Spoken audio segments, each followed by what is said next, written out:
Welcome back to ICU, the space where inner consciousness is unraveled and the intentionally competent you begins to remember forward, not regress backwards. Here in the ICU, like you always hear us say, we don't rant, we refrain. And as always, I'm still here. I'm still reluctant. I'm still seated across from Uncle Donald, examining an uncompromising yet compassionate excavation of the collective psyche, confronting national nostalgia, racial mythology, and the spiritual seduction of again. And across from a global nervous system that keeps mistaking going back for getting healed. This, like I always tell you, is not armchair therapy. This is collective soul work. That work that helps you be a better version of yourself. That work that helps you align with your fellow humans. Because slogans don't just seduce votes. They reveal trauma. This episode is called MAGA and the Mythic Past. Why regression feels like revival. And this continues our uncompromising yet compassionate excavation of the collective psyche that is national and global, where we confront national nostalgia, that racial mythology, and examine deeper that spiritual seduction of again. Let's begin. What does again really mean? Let's just start by first examining what's been repeated so many times we have stopped hearing it. Make America great again.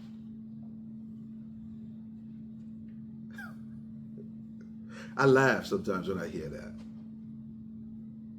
It's not just a political brand. It's a psychological spell. It's it's sad. It's sad, you know. Because every time I hear that word MAGA, what comes to my mind? The reincarnation of regression. MAGA is not about greatness. It's about familiarity. About returning to a mythic past. What mythic past? A past where order wasn't questioned. A past where whiteness wasn't contested. A past where masculinity wasn't examined. A past where Christianity wasn't critiqued.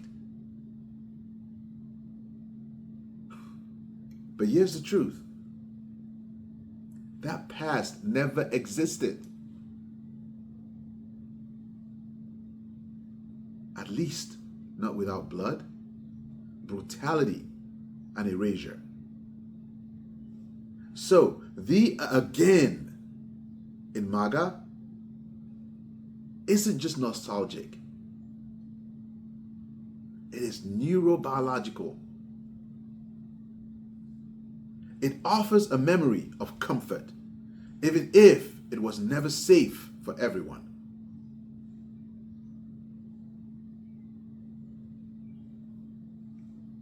So how is that? How is that received? How is that perceived today? It's because regression is disguised as revival. Let's begin by naming that spiritual lie. MAGA was sold as revival, but it wasn't rooted in repentance and never has been. MAGA has always been rooted in regression. Suppress all those who oppose you. Lock up everyone who criticizes you. Shut up everyone who opens their mouth to say anything against the God King. Pathetic, weak egos, fragile egos. MAGA is a backward motion into the myth of American innocence. MAGA claimed to restore God in schools, morality in leadership, strength in borders. But what it really sought was patriarchy unchallenged, whiteness ungrieved, the illusion of control in a rapidly changing world. That fear.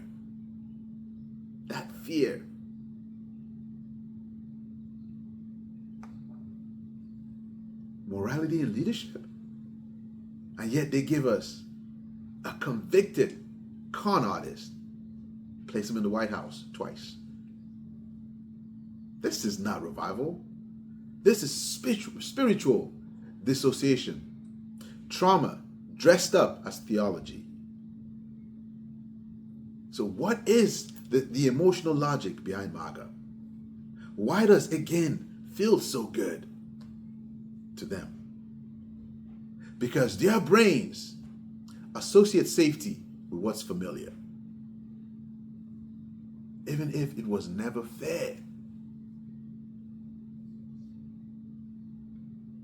And we see how they go fighting all equity programs across the globe. MAGA taps into that blue-collar parent who lost a factory job, the veteran whose identity was never reintegrated into civilian life, the evangelical who never questioned what their theology excluded. What does again mean? MAGA taps into it. It says, you didn't lose anything. It was stolen from you. Jobs that you would never do in a lifetime were stolen from you. You're not confused. You're under attack. They're coming for your jobs. They're coming for your benefits. They're coming for stuff that even you would never take advantage of. MAGA tells you you're not regressing. You're returning to roots. What roots? But I say this to you. Trauma survivors know returning doesn't mean healing. And what feels like home might actually be the scene of the harm.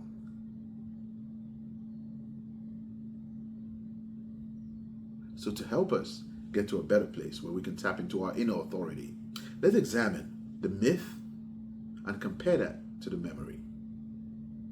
Let's tell the truth about the past. Let's draw a therapeutic boundary between mythic memory, what we were told, and lived memory, what actually happened.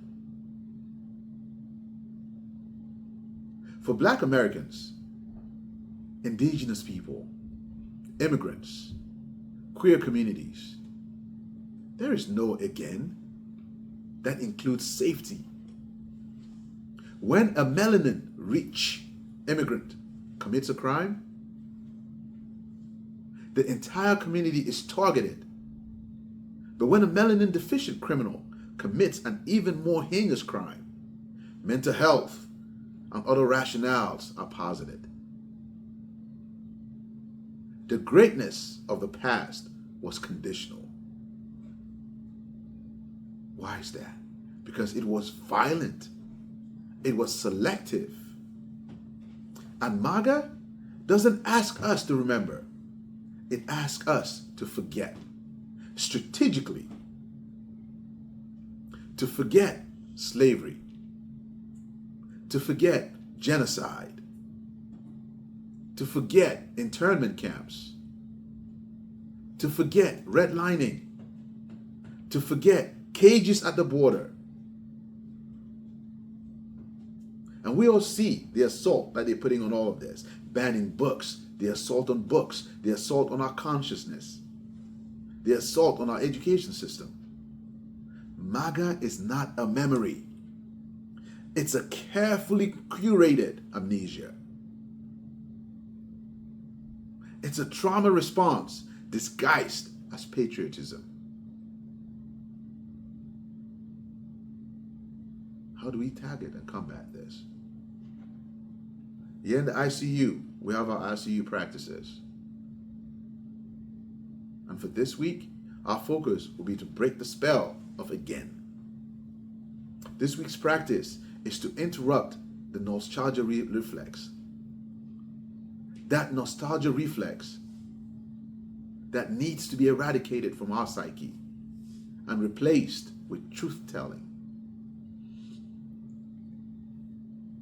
How do we start that? We commence by writing your again inventory. Ask, what part of the past do I romanticize? And who paid the price for it? Let's reframe our safety story. And we start that by completing sentences like this. I used to think I was safe when you fill in that blank. But now I know safety is, you fill in the blank, right? So the clear example I'll give you. I used to think I was safe when men were in charge. Now I know safety is consent, care, and collaboration. Let's name the myth. And by naming that myth, we reclaim the memory. So choose one myth you were raised on. Research the real history. Grieve it. Then ground it in truth.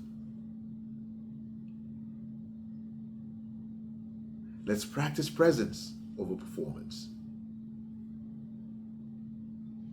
And we can start by saying aloud each morning, I am not here to go back. I am here to grow up. Oh, how I wish this for the person sitting in the Oval Office. Grow up. In closing, let me say this clearly. Again, it's not a direction. It's a delusion. And the soul of a people cannot heal by returning to a lie. We don't need a revival that resurrects supremacy. We need one that resurrects truth. And maybe, just maybe, greatness isn't something we return to. Maybe it's something we co-create with trembling hands and open hearts. Let's stay focused. Let's stay engaged. Let's care for one another and share love with each other. So next week in the ICU, we'll examine echo chambers and emotional algorithms, how tech hacked the soul.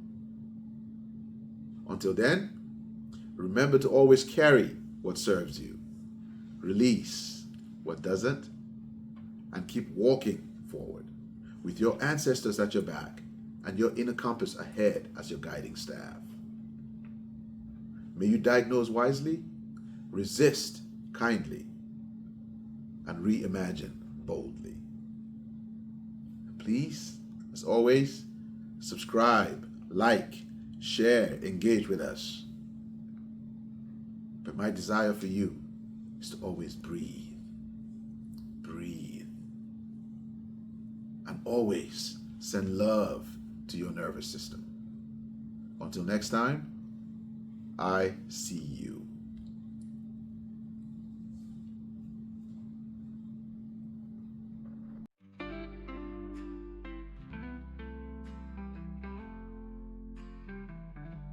Rolling on a red wave, the mythic past, everything great again.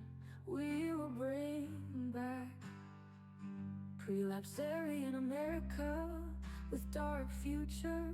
If you're not part of the vision, you'll be gone too.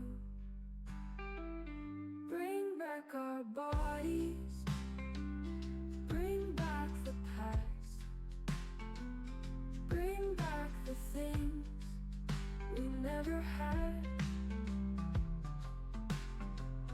Bring back the culture you took away. Bring back our lives, we wanna stay.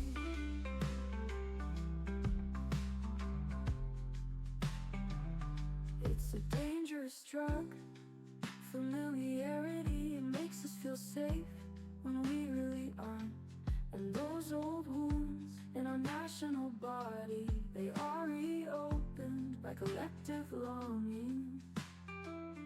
Bring back our bodies, bring back the past, bring back the things we never had.